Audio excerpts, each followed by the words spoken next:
wait, they were like, what? And I was like, boss, please. Hey, bosses, it's Jillian and Meghan, and we are back. Meghan, what's up? Oh, hey, girl. Oh, you know, I'm just chilling. I'm a little hungry. I'm not going to lie. I made you pizza today. I know. Bless your heart. Love you for that. So, yeah, we're just getting through this so I can chow my face. How are you a boss this week? When I'm traveling, I usually always check a bag because, let's be real, I got a lot of things. Mm-hmm. And also the liquid stuff stresses me out. So I'm like, I'm just going to check it. It's fine. But I went for somewhere 24 hours and I was like, I don't need to check a bag. That's going to be annoying. So I went to Target, bought me a duffel, put everything in it. Can I just say, I was a boss, A, because I fit everything I needed in 24 hours in this duffel bag. Okay. And 2, life is so much better when you don't have to check a bag. Yeah, I know. You are just in and out of that damn airport, and I need to do that more. So never again will I check a bag. I am going to fit my life into a Mary Poppins duffel bag, and that will be it. Pro tip, actually, when I go home to see my parents, I keep clothes there. So I don't have to even pack a full bag. Yes. I keep like my jersey clothes. So, yeah, I would love to see your jersey clothes, A Juicy Couture tracksuit. Dead. I'm so dead. I love it. How are you, boss? I was a boss. So, I was a boss because I cooked dinner every night this week. Yeah. That's a big deal because I'm exhausted all the time and I have been doing a lot of things after work that have been taking up a very large part of my time. So I get off of work at 2 and then I basically am out until 5:30. And at that point, I had already been up for like 14 hours. So I'm exhausted. And Seamus has been working all week. He's been out. So I've made dinner for the both of us every single night. He's been on his keto diet. So I've been doing low carb. That's why I don't feel bad about making the pizza for you and eating it. Oh, yeah, no. Oh my gosh. And you know what? Because I was traveling, I had to get up early. Mm-hmm. I had to get up at like 4 a.m. for both flights. Girl, I don't know how you do it because that's when you get up. But I was up to answer your text. You were up to answer my text. That was great. Thank God. That was so great. So we have an amazing guest today. Her name is LoGrasso. I have known her for years through the podcast network AfterBuzz, but she has been doing so many amazing things. And she actually has this podcast, which we'll talk about, called Unleash Your Inner Creative. And basically one thing that she carries through all of her episodes is she asks, how do you show fear who's boss? And I figured that's really on brand for us. So I want to know, Meghan, how do you show fear who's boss? I'm the queen of fear. I fear all things all the time. My parents always called me the what if child. I was always like, but what if this happens? What if this happens? Like, what if I get sick? What if what? Hypochondriac. I literally, and my parents are like, but what if something good happens? So I'm really glad you asked me this question because I was watching one of my Gaia documentaries and something resonated so hard with me when they were defining fear. Okay. So instead of looking at fear as something you're afraid of, fear you use as, I don't know if this is the right terminology, an acronym or whatever, for feeling excited and ready. So that internalized fear that you have, that anxiousness, those butterflies, try to transition that feeling of fear into this energy. I'm feeling so excited for what's to come and I'm feeling so ready. Like just that little switch of turning that all this built up energy from something like negative into something positive really has helped me. I'm still working on it. But if I were to ever get a tattoo one day, it would be fear, feeling excited and ready, because it's a beautiful way to turn something bad into something good. That's awesome. I've never heard that before. I don't think I've ever shared it until this moment. I like that. Yeah. Yeah. I love the motto, fake it till you make it. Yes. So that's kind of what I do whenever I'm really scared of something. I feel like I can confidently say that when I go into a situation, no one is looking at me and sensing that I am scared, nervous. I really do try to present myself as I'm going to go balls to the wall and do it all out, know exactly what I'm talking about, even if I don't. And I really do fake it till I make it. You do, because I feel like... And freak out later about it. I would never know because you're always confident and on your game. And honestly, too, Jill, you're always so prepared. Yeah. You're Well, so prepared. I over prepare. And that is, the fear. That's the fear talking. But it helps. If it helps with your fear to be over prepared, then it's worth it, you know? Because I go into the situation and I'm like, nah, I got this. And then when I get in the car, I cry. No. Sounds like me. But yeah, no, but you keep it together. But seriously, like whatever, you need to do to be that, powerful boss ass bitch in the room, like go for it. I am like all for it. Yeah. Pretend you know what you're talking about. Because I find out here, especially in Los Angeles, the people that seem like they have it the most together are the master bullshit artists. Oh, 100%. Yeah. It's all about that confidence. And whether the you have it really or good not. ones, Yeah. you don't know. You don't know. You are so 100% on the nose with that. It's so true. Yeah, because they're terrified behind closed doors. They're just trying to be somebody that they are 100% not. Meanwhile, we're over here being like, wow, that person really knows their stuff. Yeah. Meanwhile, you're exactly right. Behind closed doors, they have no idea what they're doing, but it's all a facade. Yeah, it is. But I love that question. Yeah, I am so excited to ask Lauren that question when she comes back in just a moment.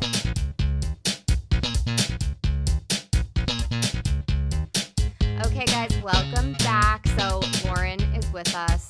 So happy. We just were talking about it. I don't think we've met face to face. This is the first time. This is it. I feel like we're connected now. We're conjoined. I dig it. So Lauren LoGrasso is a podcast host and a producer, a singer-songwriter, and a SAG-AFTRA actress. Lauren received her BFA in acting and BA in communications from Michigan State University. You go, girl.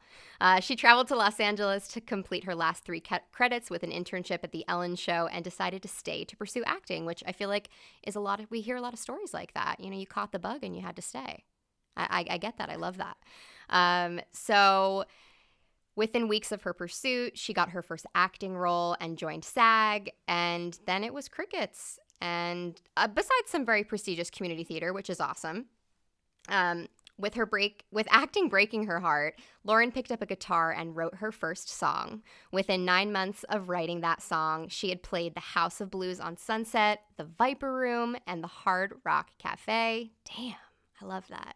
Continuing to pursue her music, she started to follow her love of talk radio and got a position at AfterBuzz TV, which is where I met her, which led to her becoming the EP of Maria Menounos' Sirius XM show Conversations with Maria. She now works as the executive producer of female content for a podcasting company called Cadence 13, where she produces shows like Lauren Conrad, Asking for a Friend. That's a new one. I'm very excited for that.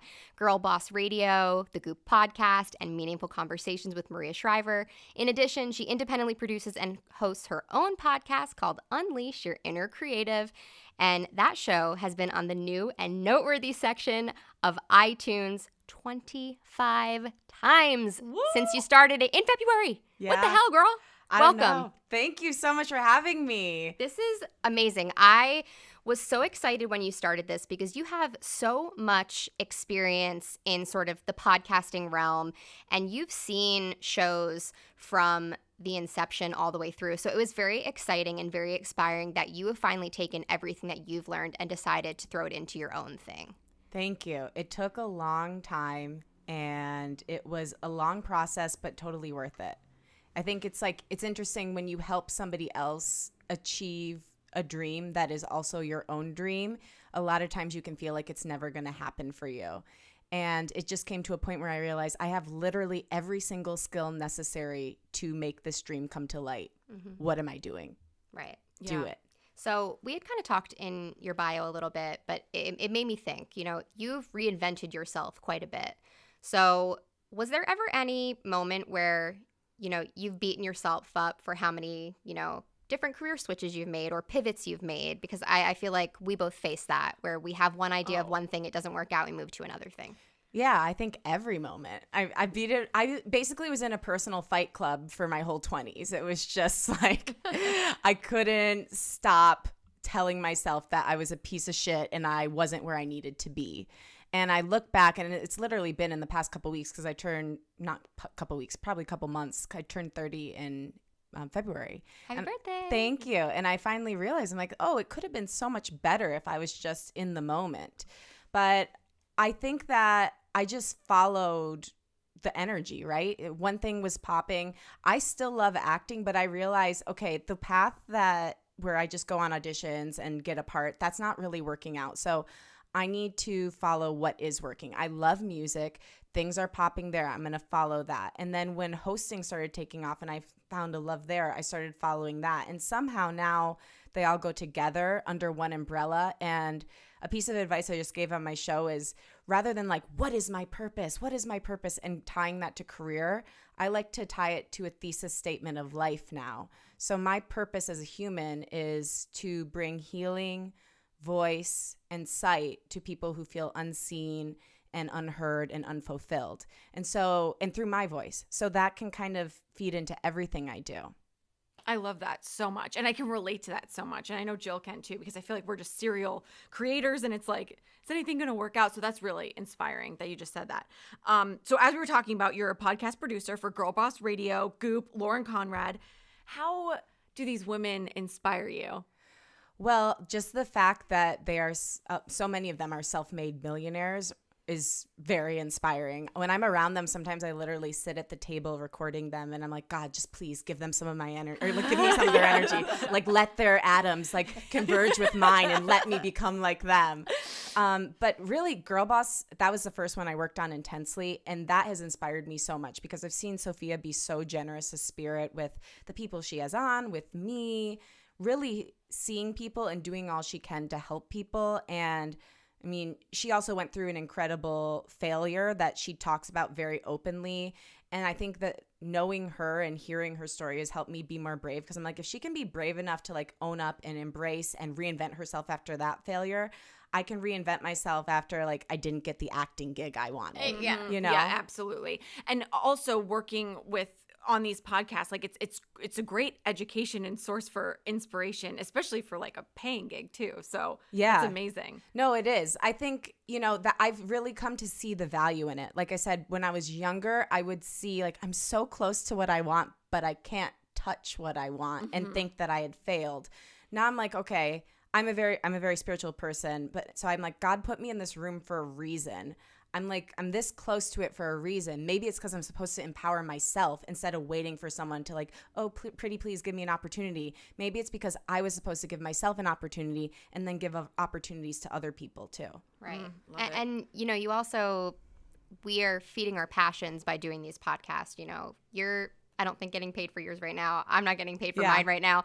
But you are making some money, which is awesome because that's sort of feeding everything else.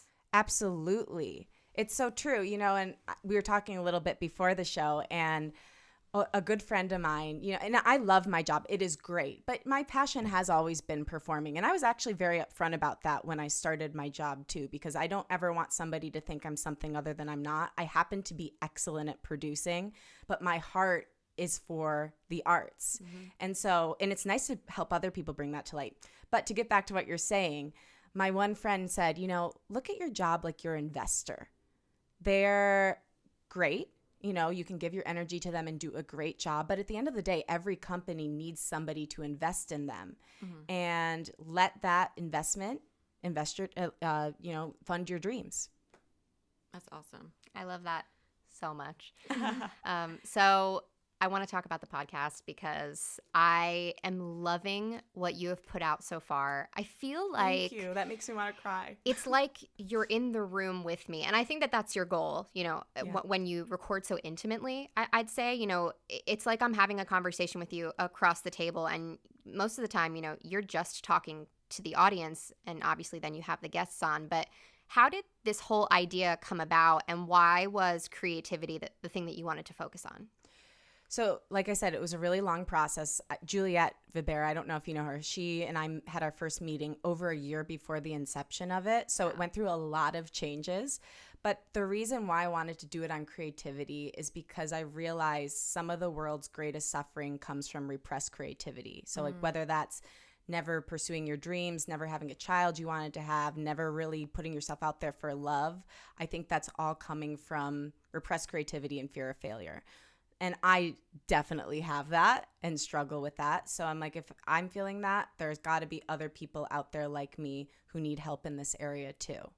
So that's why I wanted to do it. But it started out as like a really far out idea. I think the first idea was like shaking things up. And we're going to talk to people who do things differently. It's like, okay, who cares? It's not specific. So I guess the one thing I do want to say is like for anyone who's creating a new project and asking like, why now? Why me? Why my voice? Like it really has to be a specific idea. And I think at the end of the day, whatever you're doing has to serve. And so I realize I'm not a huge brand. I'm not a celebrity. I have to put something out there that serves people. And I think that this idea really does serve people. I think that's the difficulty that we face too as podcasters, because, you know, Meghan and I are always just like, we have these amazing women on and we talk to them and they're in all different fields, but would we have taken off if we would have one more famous co-host? You know, just somebody like, because the industry is so saturated right now, and we're constantly trying to pitch ourselves on how we are different and what kind of community we are catering to. And I feel like people have really enjoyed the work so far and it's taken off. And I have to commend you for that new and noteworthy, because that's really, you know, bolstered the success that you've had so far. So was that really exciting for you to find out? Yeah, I definitely cried. I mean, I've cried a lot in this process because I feel like I'm not answering your question right now, but I promise you I will. So this is the first time I felt like since I first started having all those music gigs that you talked about, the House of Blues, and I was like, wow, this feels so right. This is the first time probably in 5-6 years that I felt like I'm the person I always hoped I would be. Oh. And I think that like for so much of my 20s, there was that discrepancy between who I was and who I knew I could be. And I was so disappointed because I knew I could be that person. So this has been like, it feels like I'm finally achieving a part of my purpose, which is so fulfilling. And I genuinely want to help other people do that. And I think that's why it's taking off. And that's why what you're doing too, by the way, is going to take off, because I listened to your podcast, like not out of obligation, because I really liked it. I listened to about 4 episodes before I came here because you're doing a service. So I'm just to go back to that. But to answer your question, it was a big moment and it has helped so much. And we're on the charts. I mean, it's varying at what number, but we've been like hovering between like 120 and 130 in the arts section, which is huge. And I truly believe it's a testament to the fact that when you put good out there, good comes back to you. And it might just be a matter of time. You know, it might just take a little bit longer than you want, or it might come in a different way than you thought it would. But there is still room for the underdog. I mean, to give you an example, my podcast is independently produced. Like no one besides Juliet has really like helped to get it off the ground. But it was right next to Lauren Conrad's podcast in New and Noteworthy the other day. And that was a big moment. So for you or anyone who's listening, the underdog can still win if you have the right intention. I'm like so inspired by you right now. I just listen to like you just do a TED talk. Like, That's on the dream board. Oh, I love From it. your lips to God's Girl, ears. I love it. Yes, manifestation at its Yes. finest. So I want to know, like, what have you? Obviously, we know your goal for the podcast, but what is like the big overall goal, and what are some of the things that you 100% learned starting this podcast? You have to ask for help. You have to ask for help. I was too proud to ask for help any other time in my life or in my career, but I asked Juliet to help me, and she was actually the one that kept me going. I was ready to give up because I'll let you in on a secret, and it's not something I've ever talked about like publicly, but my company was, I just dropped the water bottle. Sorry, not professional. My company was supposed to produce this podcast, and in November, I was like, hey, I'm finally ready to do this, November 2018. And they came to me and said, you know, we think you should do it on your own instead. And that was a blow at first. But then I realized I was so grateful because I had also had an incident happen with my music video earlier in the year that paused it. And in that moment, I realized I don't ever want to work with anyone who views me as a favor. They might be doing me a favor, but they still believe in me. But if you view me and my talent as a favor, you do not belong in my project or my life. So I really believe because my work set me free in that way is the reason why it's skyrocketing, because now there's nothing but pure intention on it. So I really, really appreciate that and am grateful for that. So that's one thing I've learned. And how amazing was it for them to see that it's next to the podcast I mean, that they right? produce? I don't know that they have, like I didn't talk to the person who said that to me about it ever since then, because I'm like, obviously, like, this isn't something they want to hear about. This isn't something they support, and that's fine. I'm really glad I know that, and I'm there to do my job, and I'm going to do my job better than anyone else does and put my whole heart into it. And then at nights and weekends, I'm going to bust my ass making this podcast happen. Yes. Oh, chills. So I probably shouldn't have said that, but I think it's an important thing for people to know. It's like, just because someone doesn't support you doesn't mean you shouldn't keep doing it. No, I loved that you said that. Yeah. And it really resonated when you were like, I don't want someone to view me as a favor. It's one thing for them to support you Right. as the favor, but if they're just like, you don't want to, you're so talented. Like, Right. that's not. Well, it's like the difference, like we were talking before, and I was like, here, I've got an editing tip. I'm going to show you like a little trick I do. It's because I believe in you that I want to do that favor for you. It's Right. not because I view you and your show as a favor. Yeah. There's a subtle difference, but it's really important for all creative people and all bosses to know that. And I also think, too, it's nice to have the full control.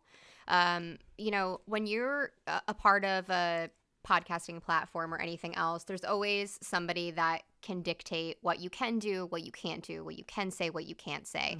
And we're independently produced, you're independently produced, and I just really dig it because we do have the freedom to literally do and say whatever we want, and we can go there when we need to go there, and have real and honest conversations. And I do think that it will happen. We're putting in the work, and it's already happening for you, which is so exciting. And I just am very encouraged by you and by how much success you've had in this very short time. I mean, it's been a couple of months. Like, you need to pat yourself on the back more than I think you are. Yeah. Something else interesting that I need to work on is I saw it on the charts, and my first thought was, yay. And my second thought was, oh my God, what if it goes away? So I'll take your advice if you have any. Like, how do you stay present in those moments where it's like a success, but then you've got that fear coming at you right after? Yeah. I think Chasing you down. Well, we had talked earlier, and I'm a big fake it till you make it person. And that's sort of how I handle and how I deal with fear. So in that circumstance, it's very exciting, and take that win. Like, take it. But look ahead. And really try to, I'm only 5'3", but I act like I'm 6'5". Yeah. And really, truly, that is how I tackle life. And I actually learned that from my partner, Seamus. He is a shorter guy, and he's like, nobody knows how short I am because I carry myself tall. And I'm like, dude, I get it. You have to carry yourself tall. And if you feel the need to fake something to make it happen, then do it. So you take that win, but continue to look ahead on the next goal, the next amazing guest that you're going to have that's going to get you even higher on the chart, the next awesome topic that you're going to talk about that people are going to love, the life that you may save. You don't know. Yeah. That's been probably the best thing so far, is people reaching out and saying, because of you, I started this project. A girl from the Netherlands. Come on. The Netherlands? I've never even been there. Reached out last night, and she was like, thank you so much. I was feeling creatively blocked, and your show helped me push through. It's like, honestly, when I look back to when I was little, I always loved singing and dancing, of course. But really underneath it, the thing I loved the most was I always wanted to help people. And so it just feels really good to be able to do that. And it's those moments where you kind of look up at God and say, like, I'm on the right path. It's like those affirming moments. Yeah. I live for them. But you mentioned music. Let's dive into your music career. So you're working on your debut EP. Yes. With Grammy award-winning producer Jeff Bova. Yes. Which will be released in 2019, so soon. Hopefully, God willing. This is like the longest EP process ever. It is. This is accountability talking. 2019. Yes. Yeah. So what has that experience been like, and what can we expect? I'm super excited. Okay. So, this is like, you want to talk about a long process. I started this album when I was 26, but then the SiriusXM show happened in the middle of it, and it took some time to just really learn how to be a producer when I really, truly wasn't one before. And so after that, I recorded this, I transitioned to this job last March 2018, and started finally recording the songs. Everything was all set to go. And then I started working with this coach. Her name is Carrie Cole. And I got advice from her and another person who's signed by Sony, who I really trust, that the songs weren't strong enough, that they could be tweaked and be so much better and make the whole record actually matter, like help me take it to the next level in my music career. So I had to go back to the drawing boards. And so that's where I'm at now. Actually, right before this, I was in a songwriting session with this really great artist, Miranda Glory, and we're rewriting the songs. We're redoing the style. So it has been a labor of love for sure. But I think that the length of the effort has been worth it because my voice has gotten so much better in that time. My writing has gotten so much better in that time. And the sound that's finally coming to be is like a mixture between Bishop Briggs. I don't know if you know her. She's an independent artist. Yeah. And Lady Gaga. So it's like the theatrics of Lady Gaga, the strength of her voice, but with the indie alternative style of Bishop Briggs. Oh. And I call my style and like kind of the overall message angsty optimism. Angsty optimism because I am really like the ultimate optimist, but I also definitely battle with the darkness.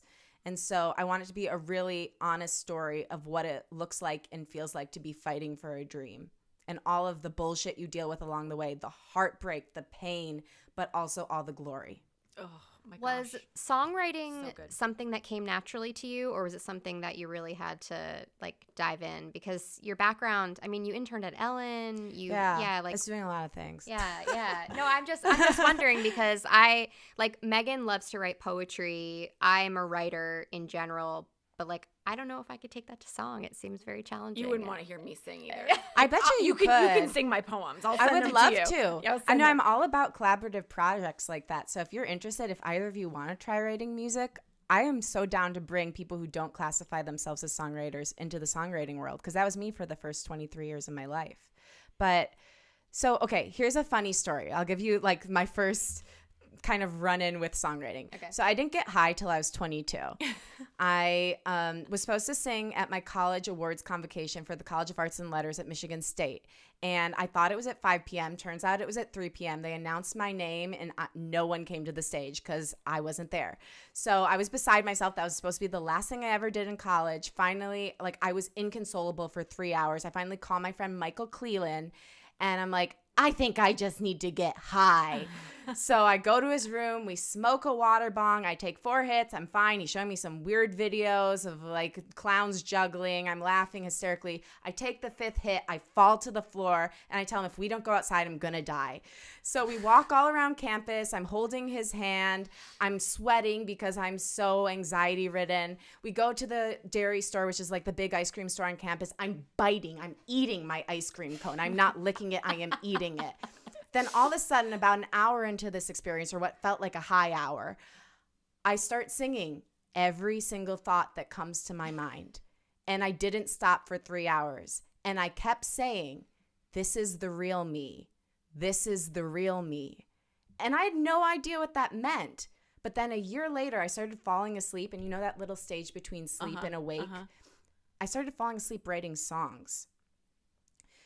And then it clicked that that's what my high self was trying to tell my normal self, that I'm a songwriter. And I had been my whole life. And I look back and I have written songs. No one in my family was a songwriter. No one was even a musician. I didn't know that was an option. And I didn't play guitar really until I moved out here. So then once I started writing, it did start pouring out. Mm-hmm. And I think in the past couple years, that's when I've refined it because I was just writing on instinct. Now I know some of the rules, which I don't think you should be beholden to the rules, but it's good to have sort of an outline to go back to when you're stuck. Yeah. That's amazing. Hysterical. Like, I'm kind of in love with that. This is the real me. But also, like, we live in California, so it's just like everything's free and cool. And, you know, my parents that listen to this, they'll probably be like, well, that shit was crazy. Like, she sounds crazy. Sorry, like, parents. No. It's in those moments when, you know, it's interesting because I beat myself up a lot when I'm like, the next thing isn't happening. I'm like, you got to sit here, Meghan, not do anything tonight, not go out until you figure it out. But then it's like in those moments where I tell myself, just relax. That's when the best ideas come, when you're not beating yourself up. So whether it's a high state or whether it's just a meditative, just decompression, it's like, just let it come to you because it's in there. It's going to come out. But I love that. We need to do that, Jill. get high together? I actually got way too high last night. There you go. But I was home alone, and I had this like very frustrated moment because, you know, technology kills me, but when you're high and you can't do something that your mind is like, you need to do this, it's like deafening. I couldn't get Netflix to work, and I was running up and down the stairs super high, like resetting the router, just like angry at myself. I'm texting him, and he's like, what are you doing? I'm like, I'm Googling food. He's like, what do you mean you're Googling food? I'm like, I'm looking up this Cadbury McFlurry that they have in Australia, and I want it. Should we get a flight there right now? Really quick. I was actually like pretty disappointed knowing that they don't make that in the United States. They need to make it here. I know, it was like a Cadbury caramel McFlurry. From Why don't they have that here? I was actually craving McFlurry last night, and I told myself, I was like, you don't deserve it. This is so weird, because I was just talking about McFlurries yesterday. I feel like we're all very in sync with the universe right now. Wow. Big things are about to happen at this table. I dig it. To wrap things up, at the top of the show, we talked about how we show fear who's boss. So how do you show fear who's boss? Okay. Definitely still working through it. Part of why I'm doing the podcast, because I need other people's tips. So I can't wait to listen to this episode and hear yours. But one is calling it out. So if I'm spinning and anxious and thinking terrible thoughts, I say, hey, stop. I sometimes will literally say stop out loud. Another method that my therapist taught me is saying, and then what? And then what? And then what? So taking the worst possible scenario and asking yourself either, is it true? Or if it is true, like, what's the likelihood of that actually happening? And would it be worse than never putting your voice out there? Most of the time, like 99.9999999% of the time, it's not. Your voice needs to be heard, and fear is a liar. It will tell any lie it can muster to keep you small and keep you safe and keep you where you are. So it will come. But do your best to either disprove it or shut it up and go toward your desires. I needed to hear all of that. Did you see Jill look at me? She's like, Meg, this one's for you. This one's for you. Well, no, I thought it was very similar to what you had said. Yes. So you'll get to listen to all of that at the top. But I want to thank you so much. I'm so glad that we could finally do this. Where can everybody find your music, your delicious podcast, it all? Where can they find it? So you can follow me at Lauren LoGrasso on all platforms, at Unleash Your Inner Creative on Facebook and Instagram, and at You Are Inner Creative on Twitter. Twitter always screws you over because it's such short amount of characters. Yes. Yeah. And then the podcast is wherever good podcasts are found. And I just started a consulting company with my friend. It's a music and a media consulting company. So if you have any desire to get into either of those industries, you can email us slmusicconsulting@gmail.com, and we'll give out a 15-minute consultation for you. Yeah, damn, we didn't even get into that because, you know, you're just like the most busy creative person I know. I was listening to your one on millennial burnout, and I started crying because I'm like, this is so real. It's so real. And you know what? We're not good enough. We're not doing enough. Yeah. We're not saying enough. We're not sharing enough. No. And did I still get Starbucks this morning? Absolutely. Great way to end it. I love it. Thank you so much. And listeners, we will see you guys next week. Bye. Follow us on Twitter, Instagram, and Facebook at Boss Please Pod. And don't forget to rate, comment, and subscribe on iTunes. Navigate the path to your best self with us, because bossing together is always better.